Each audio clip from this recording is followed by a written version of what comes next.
কেমন আছেন সবাই? দীপান্বিতার একটি নতুন ব্লগে আপনাদের স্বাগত জানাই। তো আজকে তাহলে শ্রাবণ মাসের প্রথম সোমবার। না অত ঘাবড়ে যাওয়ার কিচ্ছু নেই, এটা আমার মায়ের চুড়ি।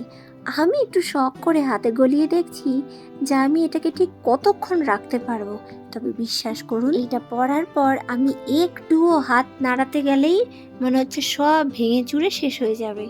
তারপর কিন্তু চুড়িগুলো পরে আমি গেছিলাম একটু ছাতু বানাতে, ব্যাস ঝন করে আওয়াজ হয়ে একটা ভেঙেই গেল। মা বলল, সব কটা খোল, একটাও পরবি না, হাতই দিবি না।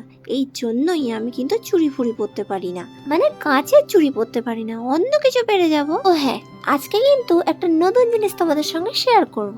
আজকে থেকে আমার মায়ের দোকানটা সকালবেলা করে আমি খুলবো, কারণ মোটামুটি 2 থেকে 3 মাস আমার যে তদন্তর কাজটা ছিল না, নিউজ ইনভেস্টিগেশন করা, নিউজ ক্যামেরাম্যানের কাজটা তো ছেড়ে দিয়েছি, কারণ আমি এখন নতুন সাংবাদিক পাইনি। আর রাকেশদার কাছে কাজ আমি ছেড়ে দিয়েছিলাম। আর যেটুকু আমার একা অফলাইনের কাজ ছিল, সেটা কিন্তু এখন অনলাইনে হয়ে গেছে। সেজন্য আমি ভাবলাম অনলাইন শিফটিংটা যখন করেই নিয়েছি, তখন দিনের বেলা আমি মোটামুটি 4 থেকে 5 ঘন্টা একাই থাকি এবং ঘরেই থাকি। তাই ভাবলাম ঠিক আছে, তাহলে দোকানটা খুলেই বসবো, মায়েরও হেল্প হয়ে যাবে এবং মাও খুব খুশি। সেই জন্য আমি কোনোদিন ব্যবসা করিনি বা এমন কিছু করিনি যাতে আমাকে মনে হয় বিজনেসম্যান। জব আমার কাছে সহজ মনে হয় এবং ব্যবসা করতে গেলে আমার মনে হয় যে অনেকটা ধৈর্যের প্রয়োজন। তবে দোকানে বসলে আমার এমন মনে হয় যে অনেকটা হয়তো ধৈর্য ধরলে আমি দিন শেষে সফলতা পাবো। তবে চাকরির ক্ষেত্রে আমি কর্ম করলে মাসকালে একটা মাথা পিছু ধরা ইনকাম অন্তত আসবেই। তবে ব্যবসা মাঝে মধ্যে ভালো যায় এবং মাঝে মধ্যে খারাপ যায়। সবসময় যে একই যাবে তার কোনো মানে নেই। তবে জব এবং বিজনেসের মধ্যে আমি কিন্তু জবটাকেই সিলেক্ট করি। যাই হোক, তারপর কিন্তু চলে আসলাম হিন্দমোটর স্টেশন থেকে ডিরেক্ট হাওড়া স্টেশনে নেমে একটু চা খেয়ে আমরা হাওড়ার মেট্রোর দিকে রওনা দিলাম। এইবার তোমরা ভাবছো তো যে আমরা কোথায় যাচ্ছি? আমরা একটুখানি যাচ্ছি, আমি আর আমার মা, কলকাতার চাঁদনি চক মার্কেটে। হাওড়া থেকে মেট্রো ধরে আমরা কিন্তু এসপ্ল্যানেড মেট্রো স্টেশনে চলে আসলাম এবং এখান থেকে আমাদের গাড়ি পাল্টাতে হবে। তারপর আমরা পৌঁছে যাব চাঁদনি চকে।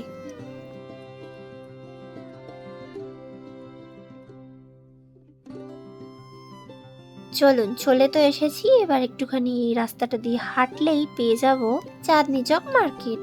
যাই হোক, মার্কেটের শুরুতেই এমন একটা দোকান চোখে পড়লো যেখানে এই ছোট্ট ব্যাগগুলো দেখতে পেলাম।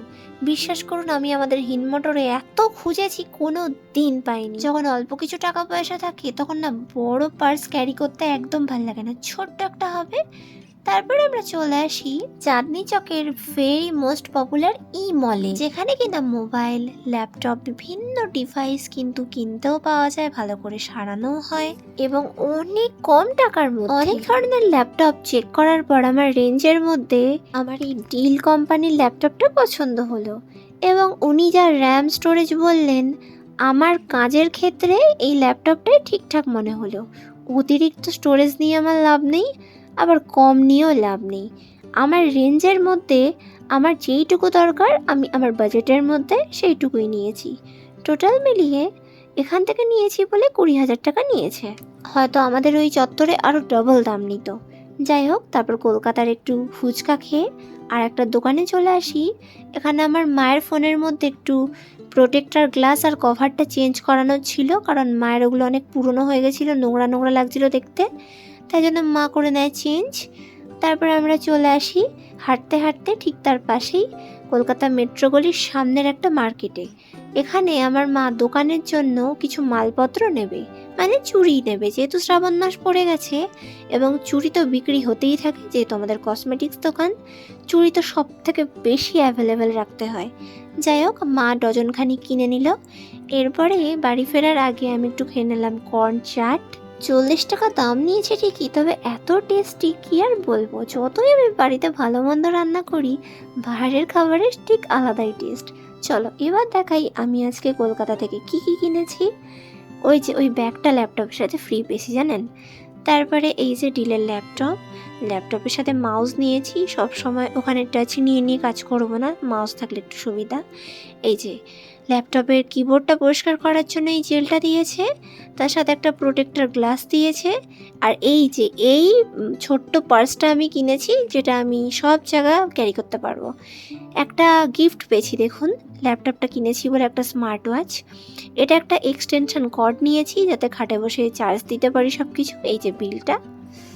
ব্যাস, আজকে তো আমাদের শপিং মোটামুটি ডান। এবার আমি একটু আনপ্যাক করবো যে এটার সাথে আমি যে ফ্রি গিফটটা পেয়েছি সেটা কীরকম। তো যাই হোক, আমি এর আগে কোনোদিন স্মার্ট ওয়াচ ইউজ করিনি। যেগুলো পড়েছি সেগুলো সব ডিজিটাল ওয়াচ বা নর্মাল। আমার না স্মার্ট ওয়াচের পেছনে কখনোই 2000 টাকা নষ্ট করার কোনো শখ হয়নি। সবাই পরতো দেখতাম, তবে আমি পরিনি, তবেই প্রথম পরব। ভিডিওটা তাহলে এখানেই শেষ করি। এই যে দেখুন, সকালে ভালো থাকবেন, সুস্থ থাকবেন, টাটা।